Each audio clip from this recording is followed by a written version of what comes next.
Vote వేయడం మన బాధ్యతని ప్రతి ఒక్కరూ తమ ఓటు హక్కును వినియోగించుకోవాలని సీఎం చంద్రబాబు నాయుడు సూచించారు. భారతదేశం ఒక పెద్ద ప్రజాస్వామ్యమని, ఈ ప్రజాస్వామ్య దేశంలో ఓటు అనేది పెద్ద ఆయుధమని ఆయన తెలిపారు. అభివృద్ధి, సంక్షేమం, దేశ ప్రతిష్టతకు ఓటు బలంగా పనిచేస్తుందని అన్నారు. ప్రజాస్వామ్య దేశంలో ఓటే అతిపెద్ద ఆయుధమని ముఖ్యమంత్రి చంద్రబాబు నాయుడు అన్నారు. అభిప్రాయాన్ని తెలపడానికి, ప్రజాస్వామ్యాన్ని చైతన్యపరచడానికి ఓటు ద్వారా అవకాశం కలుగుతోందన్నారు. కృష్ణా గుంటూరు పట్టభద్రుల ఎమ్మెల్సీ ఎన్నికల్లో భాగంగా ఉండవల్లిలోని గాదె రామయ్య, సీతారామమ్మ ఎంపీయూపీ స్కూల్ బూత్లో మంత్రి నారా లోకేష్తో కలిసి వెళ్లి ఓటు వేశారు. అనంతరం మాట్లాడుతూ ఓటు వేయడం అందరి బాధ్యత అని, దాన్ని హక్కుగా వినియోగించుకోవాలని అన్నారు. అభివృద్ధి, సంక్షేమం, దేశ ప్రతిష్టకు ఓటు బలంగా పనిచేస్తోందని అన్నారు. ఓటు వేయడం అనేది మన బాధ్యత. ప్రతి ఒక్కరూ కూడా మీ ఓటు హక్కుని ఉపయోగించుకునే బాధ్యత నెరవేర్చాల్సిన అవసరం ఉంది. భారతదేశం ఒక పెద్ద ప్రజాస్వామ్యం. ఈ ప్రజాస్వామ్య దేశంలో ఓటు అనేది ఒక పెద్ద ఆయుధం. మీ అభిప్రాయాలు మీరు చెప్పడానికి కానీ, అదేవిధంగా భారతదేశంలో ప్రజాస్వామ్యాన్ని చైతన్యంగా పెట్టడానికి ఈ ఓటు అనేది ఒక హక్కు కింద తీసుకొని అందరూ కూడా ఒక బాధ్యత కూడా, ఆ విషయం కూడా మనం గుర్తుపెట్టుకోవాల్సిన అవసరం ఉంది. ఎప్పుడైతే ఓటేస్తామో అప్పుడు మనందరం కూడా ఒక చైతన్యవంతమైన ప్రజాస్వామ్యానికి నాంది పలుకుతాం. అది ప్రోగ్రెస్కి కానీ, వెల్ఫేర్కి కానీ, భారతదేశ ప్రతిష్టకు కానీ పనిచేస్తుంది. ఈ ఓటు హక్కు అనేది ప్రతి ఒక్కరూ ఉపయోగించుకోవాల్సిందిగా ప్రతి ఒక్కరికి విజ్ఞప్తి చేస్తుంది. ఉమ్మడి కృష్ణా, గుంటూరు జిల్లాల గ్రాడ్యుయేట్ ఎమ్మెల్సీ ఎన్నికల పోలింగ్ ప్రక్రియ ఉదయం 8 గంటలకు ప్రారంభమైంది. పోలీసుల బందోబస్తు నడుమ పోలింగ్ కొనసాగుతుంది. సమస్యాత్మక ప్రాంతాల్లో ఎలాంటి అవాంఛనీయ సంఘటనలు జరగకుండా జిల్లా యంత్రాంగం చర్యలు చేపట్టింది. ఉమ్మడి కృష్ణా, గుంటూరు జిల్లా పట్టభద్రుల ఎమ్మెల్సీ ఎన్నికల పోలింగ్ ప్రక్రియ ప్రారంభమైంది. 33 నియోజకవర్గాల పరిధిలో పోలింగ్ ప్రశాంతంగా కొనసాగుతుంది. పోలింగ్ కేంద్రాల వద్ద పటిష్టమైన బందోబస్తుతో పాటు 144 సెక్షన్ అమలు చేస్తున్నారు. సమస్యాత్మకమైన పోలింగ్ కేంద్రాల వద్ద ప్రత్యేక నిఘాతో పాటు సీసీ కెమెరాల ఏర్పాటు చేశారు. ఉదయం 8 గంటలకే పోలింగ్ ప్రక్రియ ప్రారంభం కాగా కేంద్రాల వద్దకు తరలివస్తున్న పట్టభద్రుల ఓటు హక్కు వినియోగించుకుంటున్నారు. ఎలాంటి అవాంఛనీయ సంఘటనలు జరగకుండా పోలీసు యంత్రాంగం గట్టి చర్యలు చేపట్టింది. సాయంత్రం 4 గంటల వరకు పోలింగ్ కొనసాగనుంది. కాగా మార్చి 3న కృష్ణా, గుంటూరు పట్టభద్రుల ఎమ్మెల్సీ స్థానం ఓట్ల లెక్కింపు జరగనుంది.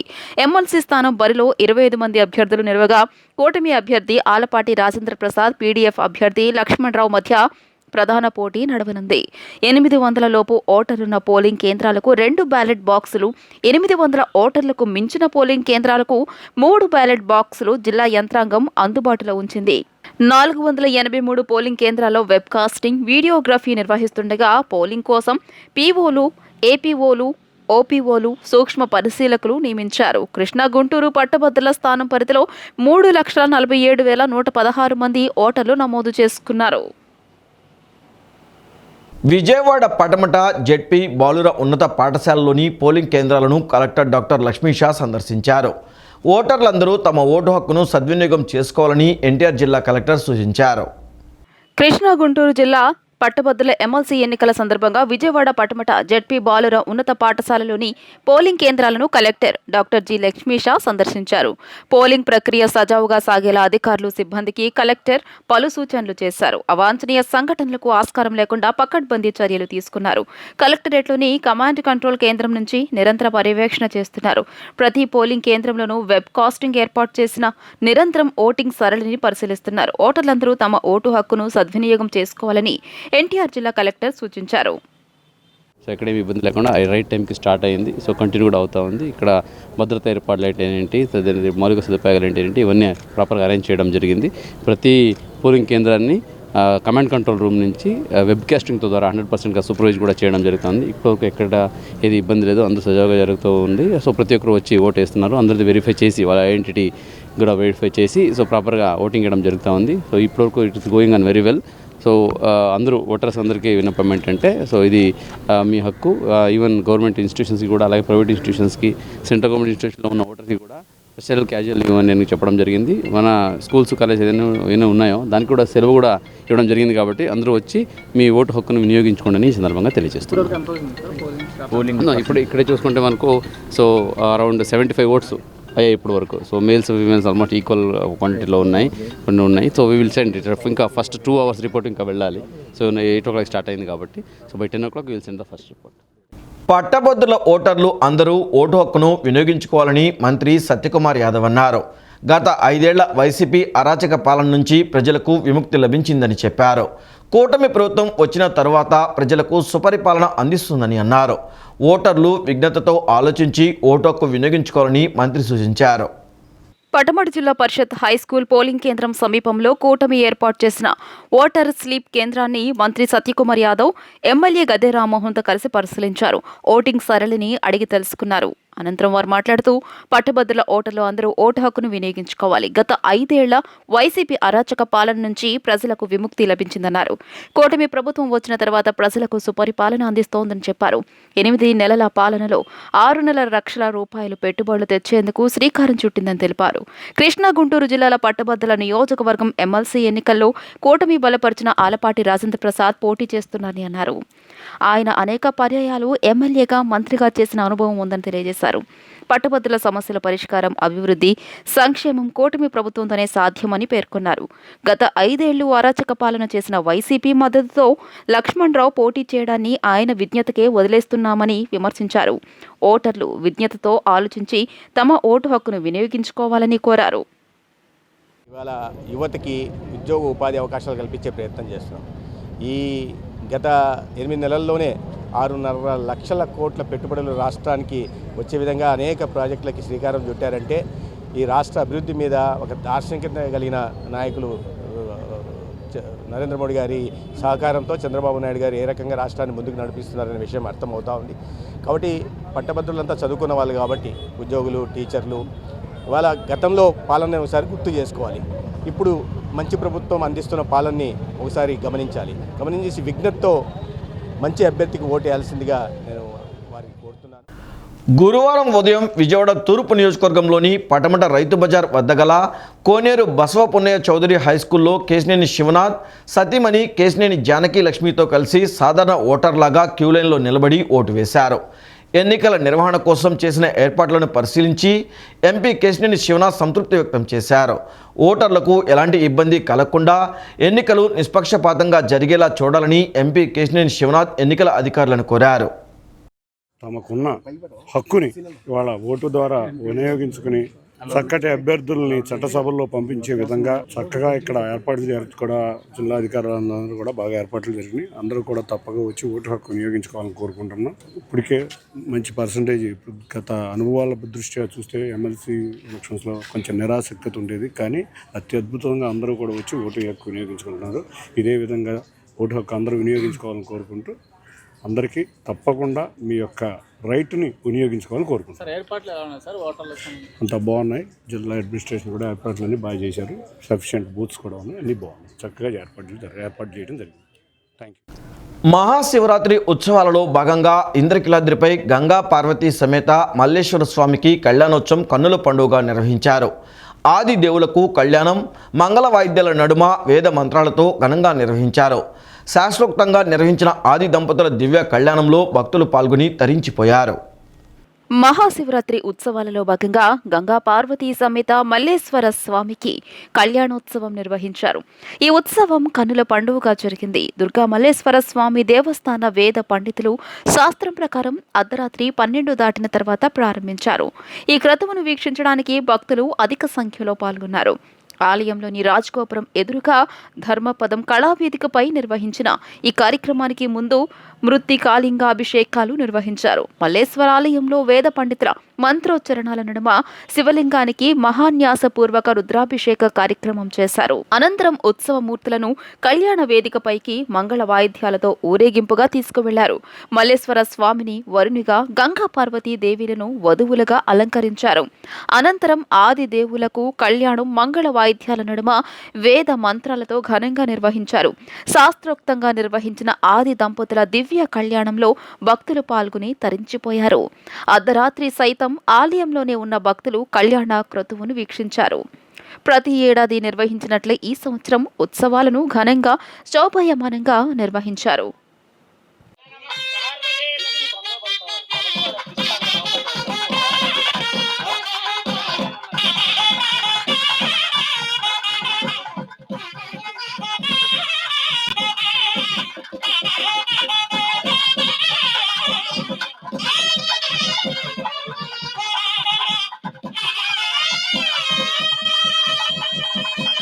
माङ्गल्यतन्तुनानेन लोकरक्षणहेतुना कण्ठे बध्नामि शुभगे त्वाजीव शरदां शतम् स्वामिनः त्वाजीव शरदां शतम् माङ्गल्यधारणमुहूर्तस्य मुहूर्तोऽस्तु अस्मिन् सुमुहूर्तकाले सूर्यादिदानवानां ग्रहाणामत्यन्त आनुकूल्यबलसिद्धिरस्तु।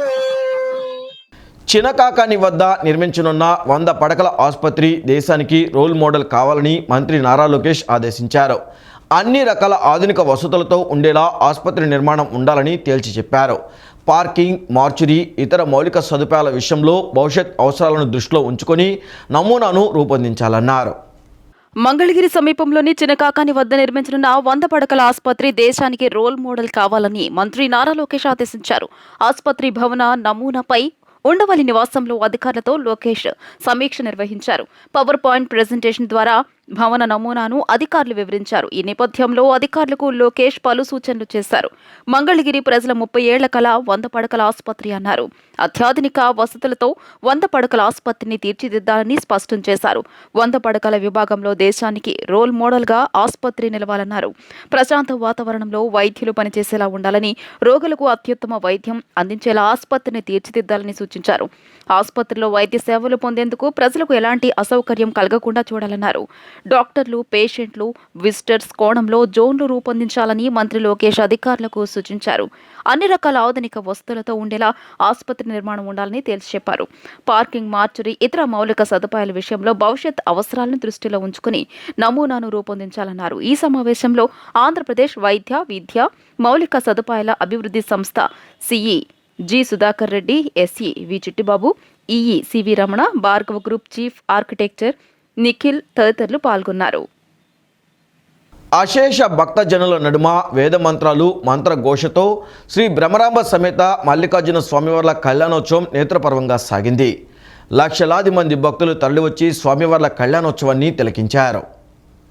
ఓంకారనాదాలతో ఇలా కైలాసం మారుమ్రోగింది. శివరాత్రి రోజున శ్రీశైల మల్లన్న క్షేత్రానికి భక్తులు దండులా కదిలారు. లక్షలాది మంది పాతాళ గంగలో పుణ్య స్నానాలు ఆచరించారు. మల్లన్న ప్రభోత్సవం చూసి తరించారు. నంది వాహన సేవలో పాల్గొని పులకించిపోయారు. పాగాలంకరణ వీక్షించి పరవంశిపోయారు. భ్రమరాంబ సమేత మల్లికార్జునుల కళ్యాణం చూసి పునీతులయ్యారు. తెల్లవారుజాము నుంచే భక్తులు బారులు తీరారు. గంటల తరబడి క్యూలైన్లో నిలబడి ఉన్నారు. ఎన్ని సమస్యలు ఎదురైనా బ్రహ్మరాంబ మల్లికార్జున స్వామివార్లను దర్శించుకుని మొక్కులు తీర్చుకున్నారు. స్వామి అమ్మవార్ల ప్రభోత్సవం అలరించింది. రకరకాల పుష్పాలతో ప్రభను అలంకరించి లక్షలాది మంది భక్తుల మధ్య ప్రభోత్సవం కనుల పండుగగా సాగింది. రాత్రి 10 గంటల నుంచి లింగోద్భకాల మహారుద్రాభిషేకం నిర్వహించారు. అర్చకులు, వేద పండితులు మహాన్యాసపూర్వకంగా రుద్ర మంత్రాలు పఠిస్తుండగా దాదాపు 4 గంటలకు పైగా జ్యోతిర్లింగ స్వరూపుడైన పరమశివునికి అభిషేకం నిర్వహించారు. శ్రీశైలం బ్రహ్మోత్సవాల్లో పాగాలంకరణ ఘట్టం ప్రత్యేకంగా నిలుస్తోంది. స్వామివారి గర్భాలయ విమాన గోపురం కలశం నుంచి ముఖ మండపంపై ఉన్న నందులను అనుసంధానం చేస్తూ 365 మూర్ల పొడవైన పాగాను అలంకరించారు. పృథ్వీ వెంకటేశ్వర్ల కుమారుడు పృథ్వీ సుబ్బారావు ఈ క్రతువులో పాల్గొన్నారు. రాత్రి 12 గంటలకు ప్రత్యేక వేదికపై బ్రహ్మరాంబ సమేత మల్లికార్జున స్వామివార్ల కళ్యాణోత్సవం వైభవంగా సాగింది. పట్టు వస్త్రాలు ధరించి తలపై ఓవైపు గంగమ్మ, మరోవైపు నెలవంక, మెడలో ఆభరణాలు, నుదుట విభూతి రేఖలను ధరించి పెళ్లి కుమారుడిగా ముస్తాబయ్యారు. అమ్మవారు పట్టు వస్త్రాలు ధరించి నుదుట కళ్యాణ తిలకం, బుగ్గన చుక్క, సర్వాభరణాలు ధరించి పెళ్లి కుమార్తెగా అలంకృతులై స్వామివారిని సరిజోడనిపించారు. మంగళ వాయిద్యాలు, వేద మంత్రాలు, లక్షలాది మంది భక్తుల మధ్య నయన మనోహరంగా సాగిన శ్రీ బ్రహ్మరాంబ సమేత మల్లికార్జున స్వామివార్ల కళ్యాణోత్సవం ఇలా కైలాసాన్ని తలపించింది. పునస్తు వందే రాజ్యాయ దేవసూరాజా భవతి దేవదేవ్యాః అనంతభోగో అస్తు యస్య స్మృత్యాజనా ముక్త్యా తపః పూజా క్రియాదిషు న్యూనం సంపురదాం యాదే సద్యో వందే సదాశివం మంత్రహీనం క్రియాహీనం భక్తిహీనం పరమేశ్వర యత్పూజితం మయా దేవా పరిపూర్ణం తదస్తు తే అనేన ధ్యానావాహనాది శ్రీ భ్రమరాంబా సమేత మల్లికార్జున మహాస్వామి దేవత షోడశోపచార పూజయ భగవాన్ సర్వాత్మక సర్వం శ్రీ భ్రమరాంబా సమేత మల్లికార్జున మహాస్వామి దేవత దివ్య చరణారవిందార్పణమస్తు. కృష్ణా గుంటూరు నియోజకవర్గాలకు జరుగుతున్న ఉపాధ్యాయ ఎమ్మెల్సీ ఎన్నికల్లో గొల్లపూడి జెడ్పీ హైస్కూల్లో మాజీ మంత్రి దేవినేని ఉమామహేశ్వరరావు ఓటు హక్కును వినియోగించుకున్నారు. ఈ సందర్భంగా ఆయన మాట్లాడుతూ ఓటు మన హక్కు, ఓటు వేయడం మన బాధ్యత, ప్రతి ఒక్కరూ ఓటు హక్కును వినియోగించుకోవాలని సూచించారు. ఓటు చాలా విలువైందని, గ్రామాల్లో వివిధ ప్రాంతాల్లో ఉన్న ప్రతి ఒక్కరూ వినియోగించుకోవాలన్నారు. ఉదయం 8 గంటల నుంచి సాయంత్రం 4 గంటల వరకు పోలింగ్ జరగనుందని, పట్టభద్రులు, ఉపాధ్యాయులు, అంగన్వాడీ, ఆశా వర్కర్లు ప్రతి ఒక్కరూ ఓటు హక్కును వినియోగించుకోవాలని దేవినేని ఉమా సూచించారు. ఓటు చాలా విలువైంది. దయచేసి ప్రతి ఒక్కళ్ళు కూడా ఉదయం 8 గంటలకు ప్రారంభమైన పోలింగ్ సాయంత్రం 4 గంటలకు పూర్తవుతుంది. ఈ పరిస్థితుల్లో 4 లోపే పోలింగ్ బూత్లో ఉండాలి. దయచేసి ఇంటి దగ్గర ఉన్నవాళ్ళు కానీ, మార్గ మధ్యలో ఉన్నవాళ్ళు కానీ, వివిధ బండ్ల మీద వివిధ ప్రాంతాల్లో ఉన్నవాళ్ళు కానీ ప్రతి ఒక్కళ్ళు కూడా దయచేసి బాధ్యతగా అందరూ కూడా వచ్చి ఓటేయాలని కోరుతాం. ఓటు అనేది ప్రజాస్వామ్యం ఇచ్చిన హక్కు అని, ప్రతి ఒక్కరూ తమ ఓటు హక్కును వినియోగించుకోవాలని గన్నవరం ఎమ్మెల్యే యార్లగడ్డ వెంకట్రావు సూచించారు. ఉమ్మడి కృష్ణా గుంటూరు జిల్లాల పట్టభద్రుల ఎమ్మెల్సీ పోలింగ్లో భాగంగా గన్నవరం జిల్లా పరిషత్ బాలుర ఉన్నత పాఠశాలలో సతీమణి జ్ఞానేశ్వరితో కలిసి ఓటు వేశారు. అక్షరాస్యులు ఓటు వేసేందుకు ముందుకు వస్తే ప్రజాస్వామ్యం ప్రడవిల్లుతుందని చెప్పారు. ఉమ్మడి కృష్ణా గుంటూరు జిల్లా పట్టభద్రుల ఎమ్మెల్సీ పోలింగ్లో భాగంగా గన్నవరం జిల్లా పరిషత్ బాలుర ఉన్నత పాఠశాలలో ప్రభుత్వ whip MLA Yarlagadda Venkatrao vote హక్కును వినియోగించుకున్నారు. తన సతీమణి జ్ఞానేశ్వరితో కలిసి పోలింగ్ కేంద్రానికి వచ్చి ఆయన ఓటు వేశారు. ఈ సందర్భంగా యార్లగడ్డ మాట్లాడుతూ ఓటు అనేది ప్రజాస్వామ్యం ఇచ్చిన హక్కు అని, ప్రతి ఒక్కరూ తమ ఓటు హక్కును వినియోగించుకోవాలని సూచించారు. పట్టభద్రులు, ఉపాధ్యాయులు బాధితాయుతంగా ఓటు వేసేందుకు ముందుకు రావాలని అన్నారు. అక్షరాస్యులు ఓటు వేసేందుకు ముందుకు వస్తే ప్రజాస్వామ్యం ప్రడవిల్లుతుందని తెలియజేశారు. ప్రజాస్వామ్యం ఇచ్చిన హక్కు ఓటు, ఓటు అనే ఆయుధాన్ని వినియోగించుకోవాలని సూచించారు. ఓటింగ్ శాతం ఎక్కువ వచ్చేలా ప్రతి ఒక్కరూ బాధ్యతతో పనిచేయాలని యార్లగడ్డ సూచించారు.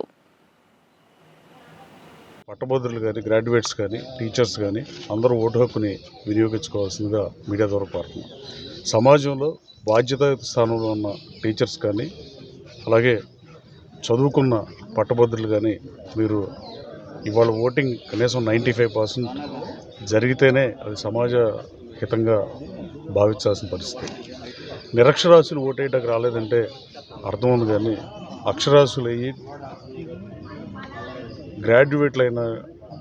గ్రాడ్యుయేట్స్ కానీ, టీచర్స్ కానీ వీళ్ళు ఓటింగ్కి రావాల్సిందిగా మీ ద్వారా అప్పీల్ చేస్తున్నా. అప్పుడే ప్రజాస్వామ్యం 10 కాలాల పాటు పరిడి వెళ్ళాలంటే చదువుకున్న వాళ్ళు బాధ్యతగా ఉండాల్సిన అవసరం ఉంది. ఈరోజు అందరినీ ఓటేయాల్సిందిగా నా గన్నవరం నియోజకవర్గంలో ఉన్న 14,300 మంది గ్రాడ్యుయేట్స్ని, టీచర్స్ని 4 గంటల్లో ఓటేయాల్సిందిగా మీ మీడియా ద్వారా కోరుతున్నాను. Thank you. విజయవాడ పటమట జిల్లా పరిషత్ హైస్కూల్లో తూర్పు నియోజకవర్గం ఎమ్మెల్యే గద్దె రామ్మోహన్ కుటుంబ సమేతంగా తన ఓటు హక్కును వినియోగించుకున్నారు. ఎమ్మెల్యే గద్దె రామ్మోహన్, ఆయన సతీమణి జెడ్పీ మాజీ చైర్పర్సన్ గద్దె అనురాధ, యువ నాయకుడు గద్దె రామ్మోహన్ తనయుడు గద్దె క్రాంతికుమార్ ఓటు హక్కును వినియోగించుకున్నారు. పట్టభద్రులు అందరూ ఓటు హక్కును వినియోగించుకోవాలని సూచించారు. ప్రాక్టికల్గా వాళ్ళకు ఉపయోగపడి చేయాల్సిన అవసరం ఉన్న సందర్భంలో ఇవాళ ఆలపాటి రాజేంద్ర ప్రసాద్ గారి ఏకైక అవసరమైన క్యాండిడేట్ అనే భావన ప్రతి ఒక్కళ్ళు ఉంది. మంచి మెజారిటీతో గెలవబోతూ ఉన్నారు. ఒక్కసారి ఈ యొక్క పట్టభద్రులందరినీ కూడా ఆలోచన చేసుకోమని నేను చెబుతా ఉన్నాను. అటు టీచర్స్ అయినా సరే, నిరుద్యోగులైనా సరే, ఇవాళ ప్రభుత్వం సంవత్సరానికి 5 లక్షల ఉద్యోగాలు క్రియేట్ చేయాలని చెప్పి ఆలోచనలో ఉంది. అదే సమయంలో టీచర్ యొక్క సమస్యలు పరిష్కరించాలని ఆలోచనలో ఉంది. అలాంటి ఆలోచనని మరింత స్పీడ్గా చేసేదానికి ఈ రాజేంద్ర ప్రసాద్ గారు ఎన్నికైతే ఆయన ద్వారా మనం ముఖ్యమంత్రి గారికి ఉన్న చొరవతో, ముఖ్యమంత్రి గారి దగ్గర రాజేంద్ర ప్రసాద్ గారికి ఉన్న చొరవతో ఆ సమస్య పరిష్కారం చేయగలుగుతామని ప్రగాఢమైన ఆలోచన ప్రతి ఒక్కరికి ఉంది. ఎవరైనా ఇంకా వేవరింగ్లు ఉంటే కూడా ఒకసారి ఆలోచించమని చెబుతూ అత్యధిక మెజార్టీతో రాజేంద్ర ప్రసాద్ గారిని గెలిపించమని కోరుతా ఉన్నాను. అమరావతి రాజధాని, అదేవిధంగా పోలవరం ప్రాజెక్టు రైతాంగానికి ఈ రకంగా అన్ని అభివృద్ధి కార్యక్రమాలని ముందుకు తీసుకువెళ్తూ రాబోయే రోజుల్లో అటు డిఎస్సి నోటిఫికేషన్ కానివ్వండి, అదేవిధంగా యువతకి ఉద్యోగ అవకాశాలు, ఇవన్నీ కూడా ఇండస్ట్రీస్ రూపకల్పన, ఈ అభివృద్ధి కార్యక్రమాల్లో పాలు పంచుకునే విధంగా మరి ఆలపాటి రాజేంద్ర ప్రసాద్ గారు ప్రభుత్వానికి ఎప్పటికప్పుడు అండదండగా ఉంటూ ఒక సమర్థవంతమైన నాయకుడిగా, గతంలోనే ఒక మంత్రిగా అసెంబ్లీలో తన గళాన్ని వినిపించిన మరి ఒక సీనియర్ అభ్యర్థిగా, లాయర్గా ఆయన ఒక సమర్థమైన వ్యక్తిత్వంతో ఈ రోజున ఒక మంచి క్యాండిడేట్లుగా ప్రజలందరూ కూడా గుర్తించారు. తప్పనిసరిగా మరి మంచి మెజారిటీతో రాజేంద్ర ప్రసాద్ గారు ఎమ్మెల్సీగా గెలవబోతూ ఉన్నారు. ఉద్యోగాలు కానీ అన్నీ కూడా దీని మీద డిపెండ్ అయి ఉన్నాయి. అందరూ కూడా గ్రాడ్యుయేట్స్ అయిన ప్రతి ఒక్కరూ కూడా గమనించండి, తప్పకుండా కూటమి ప్రభుత్వానికి సపోర్ట్ చేస్తారని అనుకుంటున్నాను. అలాగే స్లిప్పులు రాలేదు అని చెప్పి ఎవరు కూడా నిరుత్సాహపడమాకండి. ఎందుకంటే మీ ఐడి తీసుకుని ఇక్కడికి వస్తే ప్రతి బూత్ దగ్గర కూడా బిఎల్ఓలు కూర్చుని ఉన్నారు. వారు మీ ఐడిని బట్టి మీ ఓటు ఎతికి సీరియల్ నెంబరు అన్నీ కూడా మీకు పేపర్ మీద రాసిస్తారు. సో దాన్ని బట్టి అందరూ కూడా స్లిప్పులు లేవని చెప్పి నిరుత్సాహపడకుండా అందరూ వచ్చి ఓటేయండి. మీ స్లిప్ తీసుకుని ఇవాళ ఈవినింగ్ 4 వరకు కూడా టైం ఉంది. అలాగే అందరూ కూడా కూటమి ప్రభుత్వానికి సపోర్ట్ చేస్తా ఆలపాటి రాజేంద్ర ప్రసాద్ గారి పేరు పక్కన 1 అని వేస్తారని కోరుకుంటూ. మధురానగర్ వంతెన సమీపంలోని శివాలయంలో బుధవారం రాత్రి మహాశివరాత్రి వేడుకలు ఘనంగా నిర్వహించారు. శివరాత్రి పండుగ సందర్భంగా అర్చక స్వాములు మల్లేశ్వర స్వామికి వేద మంత్రోచ్చరణలతో ప్రత్యేక అర్చనలు, అభిషేకాలు శాస్త్రోక్తంగా నిర్వహించారు. స్వామివారిని దర్శించుకున్న భక్తులు ప్రత్యేక పూజలు నిర్వహించి మొక్కులు చెల్లించుకున్నారు. మధురానగర్ వంతెన సమీపంలోని శివాలయంలో బుధవారం రాత్రి మహాశివరాత్రి వేడుకలు ఘనంగా నిర్వహించారు. పర్వదినాన్ని పురస్కరించుకుని ఆలయ అర్చకులు వేద మంత్రోచ్చరణలతో ముక్కంటికి ప్రత్యేక లింగార్చనలు, రుద్రాభిషేకాలు, పూజలు నిర్వహించారు.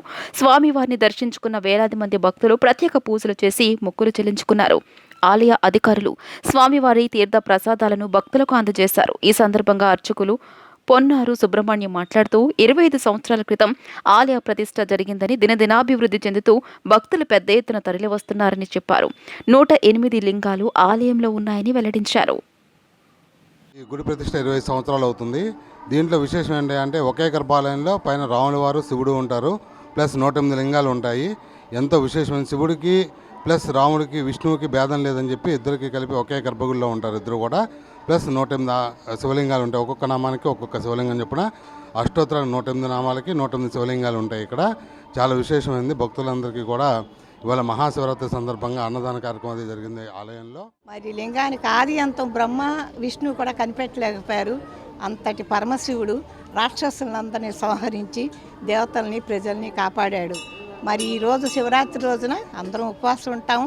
ఉపవాసం ఉంటే పూర్తిగా ఉండగలిగితే ఉండొచ్చు, లేకపోతే నీళ్ళతో కానీ, ఫ్రూట్స్ కానీ, డ్రై ఫ్రూట్స్ కానీ తిని కూడా ఉపవాసం చేయొచ్చు. మరి అలా చేస్తే మనకి శరీరం, మనసు కూడా చాలా స్వచ్ఛంగా ఉంటాయి. మరి రాత్రి జాగరణ చేసి శివుడిని ప్రార్థిస్తూ ఉంటే అది తాదాత్మ్యత చెందిన శరీరం చాలా పవిత్రంగా అనిపిస్తుంది. మరి ఈరోజు ఈషావారు కూడా రాత్రి అంతా అక్కడ శివుడి పాటలు వేస్తూనే ఉంటారు. అందరు చూడండి. మరి జాగరణ అయిన తర్వాత ఉదయం కూడా మరి కంప్లీట్ ఆహారం తీసుకోవద్దు, స్వల్పంగా ఆహారం తీసుకొని ఆ శివుడి పూజలు చేసి అందరూ తరించండి. శివోహం. కృష్ణలంక జాతీయ రహదారిపై వారధి సమీపంలో బుధవారం జరిగిన రోడ్డు ప్రమాదంలో యువకుడు మృతి చెందాడు. మృతుడు గుంటూరులోని ఒక కార్యాలయంలో ఉద్యోగం చేస్తున్న సాయి కుమార్గా పోలీసులు గుర్తించారు. పోలీసులు ఘటనా స్థలానికి చేరుకుని మృతదేహాన్ని పోస్టుమార్టం నిమిత్తం ప్రభుత్వ ఆసుపత్రికి తరలించి స్నేహితుడు రమేష్ నుంచి వివరాలు అడిగి తెలుసుకున్నారు. కృష్ణలంక జాతీయ రహదారిపై వారధి సమీపంలోని బుధవారం జరిగిన రోడ్డు ప్రమాదంలో యువకుడు మృతి చెందాడు. పెదకాకాని వెంగళరావు నగర్ ఎన్టీఆర్ కాలనీకి చెందిన సాయి కుమార్ స్నేహితుడు రమేష్ కలిసి యనమల కుదురులోని అమ్మమ్మ ఇంటికి ద్విచక్ర వాహనంపై బుధవారం వచ్చాడు. రాత్రి 11 గంటల సమయంలో తిరిగి ఇంటికి వెళ్తుండగా రాణిగారి తోట విజయకృష్ణ థియేటర్ దగ్గరికి వచ్చేసరికి వెనుక నుంచి వచ్చిన లారీ ఢీకొంది. ఈ ఘటనలో ద్విచక్ర వాహనంపై వెనుక కూర్చున్న సాయి కుమార్ తీవ్ర గాయాలతో అక్కడికక్కడే మృతి చెందగా వాహనాన్ని నడుపుతున్న రమేష్ కు ఎటువంటి ప్రమాదం జరగలేదు. మృతుడు సాయి కుమార్ గుంటూరులోని ఒక కార్యాలయంలో ఉద్యోగం చేస్తున్నట్లు రమేష్ తెలియజేశాడు. ప్రమాదానికి కారణమైన లారీని వారధి వద్ద పోలీసులు అదుపులోకి తీసుకున్నట్లు తెలిసింది. పోలీసులు ఘటనా స్థలానికి చేరుకుని మృతదేహాన్ని పోస్టుమార్టం నిమిత్తం ప్రభుత్వ ఆసుపత్రికి తరలించి రమేష్ నుంచి వివరాలు సేకరించారు. సాహిత్యం సమకాలీనమై ఉండాలని సీనియర్ జర్నలిస్ట్ వడ్లమూడి పద్మ అన్నారు. సమన్విత సాహిత్య సేవా సంస్థ ఆధ్వర్యంలో గవర్నర్పేటలోని విజయవాడ బుక్ ఫెస్టివల్ సేవా కార్యాలయంలో సమాలోచన కార్యక్రమాన్ని నిర్వహించారు. సాహితీ జీవితంలో ఎదుర్కొన్న వేతలు, వివక్ష, వాటిని ఎదుర్కోవడానికి ఏం చేయాలనే విషయాలపై రచయితలు వాడ్రేవు వీరలక్ష్మీదేవి, మంజులూరి కృష్ణకుమారి, శాంతిశ్రీ, బాలాంత్రపు ప్రసూన, కె ఉషారాణి, కావూరి సత్యవతి, కోపూరి పుష్పాదేవి తమ అభిప్రాయాలను అందజేశారు. సాహితీ మిత్రులు గోళ్ల నారాయణరావు, చలపాక ప్రకాష్, అనిల్ డ్యానీ, అరసవల్లి కృష్ణ రచయితల కృషిని అభినందించారు. భవిష్యత్ తరాలకు తరతరాలకు ఇది అలా కొనసాగుతూ ఉంటుంది. సో మహిళలందరూ ఈ దిశగా అసలు వాళ్ళు ఎలాగా వచ్చారు, వాళ్ళ బ్యాక్గ్రౌండ్ ఏదైనా కానీ ఎలా నిలదొక్కున్నారు, ఏం కష్టాలు ఎదుర్కొన్నారు, ఈ వివక్షని ఎలా అధిగమించాలి, అన్నిటికీ మించి ఇవాళ ఉభయ తెలుగు రాష్ట్రాల నుంచి తెలుగు మహిళా రచయితలు ఏమి కోరుకుంటున్నారు, ప్రభుత్వం నుంచి ఎటువంటి సహకారాన్ని ఆశిస్తున్నామో ఇవన్నీ మేము చర్చించాలన్న దిశగా ఈ కార్యక్రమాన్ని ఏర్పాటు చేయడం జరిగింది. ఈ సందర్భంగా నాకు సాహిత్య సమాజానికే కానీ పాలకులకే కానీ నా యొక్క సలహా లేదా కోరిక విన్నపం ఏమనగా, మహిళా రచయితలు వేసే ప్రతి పుస్తకానికి కొంత సబ్సిడీ గవర్నమెంట్ ఇచ్చినట్లయితే వాళ్ళు స్వయంగా వేసుకునే అవకాశం ఉంటుంది. ఈ దిశగా పరిశీలించాలని నేను వ్యక్తిగతంగా మాత్రం భావిస్తున్నాను. అట్లాగే పబ్లిష్ చేసుకున్న పుస్తకాలని మరి నామినల్ అమౌంట్కైనా గ్రంథాలయాలకి కొని ప్రభుత్వం గ్రంథాలయాలను కూడా పరిపుష్టం చేయాలి అని చెప్పి ఈ జర్నీలో మహిళలకు ఎక్కువ అవకాశాలు ఇవ్వాలని మేము కోరుకుంటూ సమన్విత తరపున ఈ కార్యక్రమాన్ని ఏర్పాటు చేయడం జరిగింది.